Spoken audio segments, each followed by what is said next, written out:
Di masa penobatan kenabian, di bulan Ramadan, tepatnya 26 hari, Nabi SAW tinggal di Gua Hira itu. 26 hari. Jadi malam ke-27-nya, di malam harinya, di malam 27 Ramadan itu, Allah Subhanahu wa Ta'ala mendatangkan kepada Nabi SAW pada saat itu menjelang subuh, ya, sudah menjelang subuh, poster manusia tiba-tiba muncul. Tadinya sunyi sekali dan Nabi SAW berada di puncak gunung. Berarti siapapun yang naik kelihatan, gak ada yang naik di sini. Tiba-tiba orang itu datang, ya, tidak seperti menaiki gunung, muncul di hadapan Nabi SAW menggunakan baju putih. Kemudian langsung bicara dengan Nabi SAW. Dalam riwayat Bukhari, Nabi SAW mengatakan, telah datang kepadaku seseorang yang menggunakan pakaian yang putih bersih, dan di tangannya terdapat sebuah kotak yang terbungkus dengan sutra, dan di dalamnya terdapat sebuah buku. Lalu orang itu berkata, bacalah wahai Muhammad. Aku berkata, aku tidak bisa membaca. Lalu orang itu memelukku dengan sangat keras, seakan-akan ruhku akan keluar. Lalu ia melepaskanku dan berkata lagi, bacalah wahai Muhammad. Aku berkata yang kedua kali, aku tidak bisa membaca. Lalu orang itu memelukku yang ketiga kalinya, yang selanjutnya dengan sangat keras, yang kedua kalinya dengan sangat keras, sampai ruhku seakan-akan mau keluar. Lalu ia melepaskanku dan berkata, bacalah wahai Muhammad. Aku berkata lagi, aku tidak bisa membaca. Lalu orang itu kembali memelukku dengan sangat keras sampai ruhku seakan-akan keluar. Lalu dia berkata lagi, bacalah wahai Muhammad. Lalu aku mengubah pertanyaanku mengatakan, apa yang harus aku baca? Maka lalu orang itu pun berkata, membaca surah Al-Alaq 5 ayat pertama, surah nomor 96 ayat 1 sampai ayat 5. A'udzu billahi minasyaitonir rajim. Iqra bismi rabbikal ladzi khalaq, khalaqal insana min 'alaq. Iqra wa rabbukal akram alladzi 'allama bil qalam, 'allamal insana ma lam ya'lam. Bacalah hai Muhammad dengan menyebut nama Tuhanmu yang menciptakan. Dia telah menciptakan manusia dari segumpal darah. Bacalah, dan Tuhanmu lah yang maha pemurah. Maksudnya disuruh baca Al-Quran. Pada saat diturunkan nanti baca selalu Al-Quran itu. Jadikan sebagai pegang hidupmu. Yang mengajarkan manusia dengan perantara kalam, penulisan, yang mengajar untuk menulis dengan pena. Dia telah mengajarkan kepada manusia apa yang tidak diketahui oleh mereka. Setelah turun ayat ini teman-teman sekalian, tiba-tiba saja Jibril alaihissalam yang datang tadi menjadi manusia itu hilang tiba-tiba di hadapan Nabi SAW. Bayangkan teman-teman, secara manusiawi kita kalau di posisi baginda Nabi SAW di gua tengah malam sendirian, selalu sudah selama 26 hari itu sudah tahu tidak ada orang di situ, nggak ada yang tahu juga beliau di situ, gitu kan? Maka beliau pun tiba-tiba melihat ini di tengah malam dan orang itu datang menyuruh baca lalu pergi. Alami sekali Nabi SAW ketakutan, merasa ketakutan, ini apa yang terjadi. Lalu Nabi SAW segera bergegas mengambil bekal beliau lalu turun dari gunung. Tentu turun dari gunung ini waktu juga, gitu kan. Sekarang ini Jabal Nur kalau ada setapak-setapak kaki, kalau orang mau naik pun mungkin butuh setengah jam lebih sampai ke atas sana, atau bahkan lebih, mungkin 40 menit karena tingginya. Zaman Nabi SAW belum ada setapak jalan, beliau turun. Intinya dalam riwayat dikatakan beliau turun dengan sangat cepat, berusaha turun. Waktu tiba di bawah, langit sudah mulai agak cerah. Belum pagi sekali kayak kita sekarang, tapi sudah mulai kayak awal habis sholat subuh, ya, kita kalau keluar sudah mulai ada cahaya.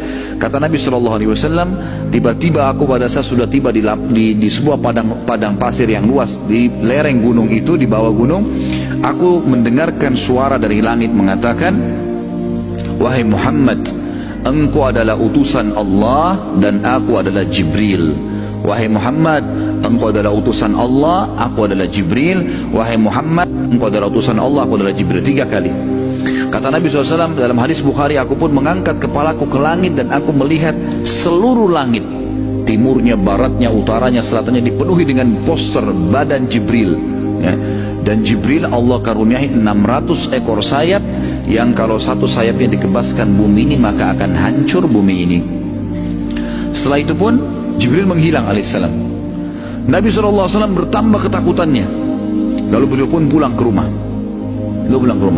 Namun sebelumnya teman-teman sekalian, sebelum saya bicara bagaimana proses tiba di rumah dan bertemu dengan istrinya Khadijah radhiyallahu anha, perlu saya tambahkan, dan saya tambahkan dalam tulisan saya di sini, kalau Nabi SAW telah melihat Jibril alaihissalam dalam poster aslinya sebagai malaikat 2 kali.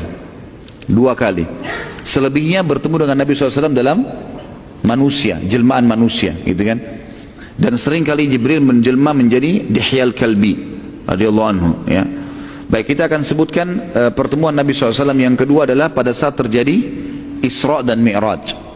Jadi pertama pada saat menerima wahyu ini melihat poster asli malaikat, dan yang kedua adalah pada saat Isra Mi'raj. Dan Allah sebutkan dalam surah An-Najm, surah nomor 53 ayat 1 sampai ayat 8, A'udzu billahi minasyaitonir rajim.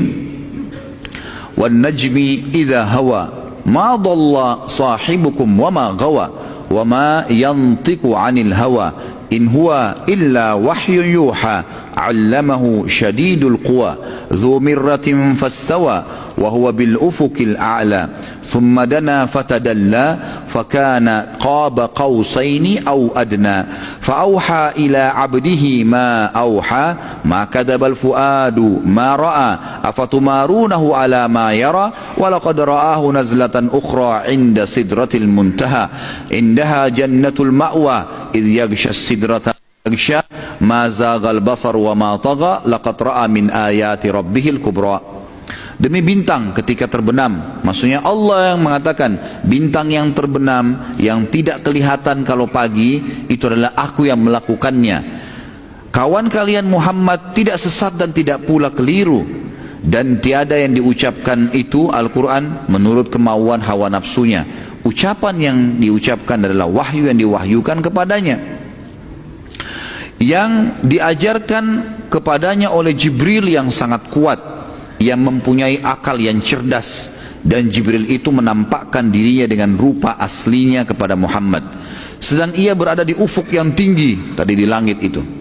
Kemudian dia mendekat, lalu bertambah dekat dengan wajah Nabi SAW. Maka jadilah dia dengan Muhammad hanya sejarak 2 ujung busur panah atau lebih dekat lagi. Jadi busur panah biasanya anggaplah lebarnya 2 meter misalnya. 2 anak busur panah, cuma 4 meter antara Nabi SAW dengan Jibril. Ya, Jibril tadi sangat besar di langit. Tiba-tiba Jibril makin mendekat dengan wajah Nabi SAW. Itu luar biasa, ya. Mandangan yang memang membuat kaget, gitu. Kata Allah SWT di sini, maka jadilah dia dekat pada Muhammad sejarak 2 ujung busur panah atau lebih dekat lagi. Lalu dia menyampaikan kepada Muhammad apa yang telah Allah wahyukan. Hatinya tidak mendustakan apa yang dilihatnya. Muhammad SAW betul melihat itu. Maka apakah kaum musyrik Mekah hendak membantahnya tentang apa yang dilihatnya? Dan sungguhnya Muhammad telah melihat Jibril itu dalam rupanya yang asli yang kedua kali pada tempat yang lain, yaitu di Sidratul Muntaha, ya, di pembatas antara langit dengan di atas langit ada arsy-Nya Allah, ada lautan, dan juga Allah yang maha tinggi dan maha pemurah. Ada Sidratul Muntaha namanya. Di dekatnya ada surga yang tinggal, ada surga tempat tinggal. Ini dalil jelas mengatakan surga sudah ada dan surga ada di atas langit. Yang dikatakan Muhammad melihat Jibril ketika Sidratul Muntaha diliputi oleh sesuatu yang meliputinya. Penglihatan Muhammad tidak berpaling dari yang dilihatnya itu dan tidak pula melampauinya. Sesungguhnya dia telah melihat sebagian tanda-tanda kekuasaan Tuhannya yang paling besar.